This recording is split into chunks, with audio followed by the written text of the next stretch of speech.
Avant de commencer, toute chose, le principal, c'est de parler bien sûr de soi. Je me présente, Bruno Ritorto, directeur commercial. Enfin, du moins, j'essaye. J'ai 39 ans, j'ai 3 enfants, je suis marié et aujourd'hui donc je suis directeur commercial d'une société de vente directe avec un réseau qui a 3500 conseillères. Je manage des indépendants, je suis moi salarié de ma société et c'est pas du tout le même management qu'avec des personnes qui sont salariées. Donc je dois leur donner tout le soutien nécessaire pour qu'ils puissent bien faire leur activité. Je dois travailler pour que les personnes puissent faire de bons ateliers, puissent aussi avoir une bonne relation aux clients.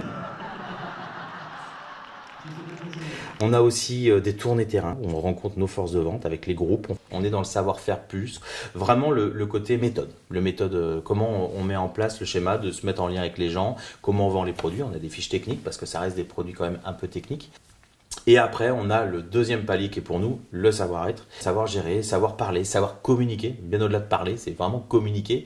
On fait vraiment un travail sur le produit, un travail sur le savoir-faire et les méthodes, et un travail sur le savoir-être qui permet d'avoir une globalité et aider les personnes à réussir leur activité au maximum.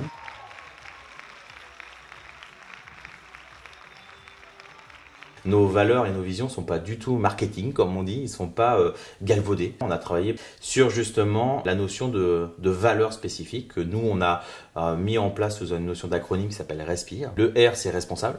Ensuite, on a le E, qui est l'enthousiasme. Donc, on a des gens motivés, qui sont passionnés, qui ont envie de se lever le matin, comme on dit. On va avoir aussi le S, de simplicité. Donc, pour nous, il est important de rester simple. Dans la vente à domicile, il faut rester simple. C'est pas la peine de faire différemment. Comme je disais, il faut venir comme on est. Pas la peine d'en rajouter. Restons juste comme on est.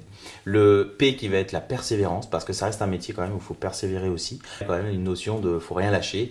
Tout se fait pas en claquant des doigts. Il y a aussi un travail, il y a aussi des méthodes. Il y a des choses à appliquer qui sont très importantes. On a le I, qui est l'innovation. Nos produits doivent être aussi innovants, mais je pense aussi que notre pratique doit être innovante. On va avoir le R de respect, dont le respect de soi, le respect des autres, qui est fondamental, encore plus dans notre métier. On est en réseau, on est en lien permanent, en étant indépendant, donc pas de hiérarchie. Donc le respect, là, il est fondamental. Les gens travaillent par implication. Et le dernier, c'est le E, qui est l'esprit de corps. On part à 5, on arrive à 5, il faut être enraciné pour aller le plus haut possible. On me dit souvent, ah, c'est comme Tupperware. Voilà, c'est ce qu'on entend le plus souvent. Et oui, au départ, oui, c'est comme Tupperware. Mais ça n'empêche qu'aujourd'hui, ça reste une vente moderne. Aujourd'hui, on a besoin d'être en lien, on a besoin de se retrouver, on a besoin d'être conseillé. On dit qu'on est dans la période du solo moco. Le solo moco, c'est quoi? C'est le côté, en fait, social. On est dans le local, on est dans la mobilité et on est dans le commercial. Et bien, le vente à domicile fait tout ça. Encore plus avec la génération actuelle qui a besoin de liberté et qui a besoin de décider, qui a besoin que ça aille vite. La vente au domicile permet ça aussi. Donc c'est tout sauf ringard.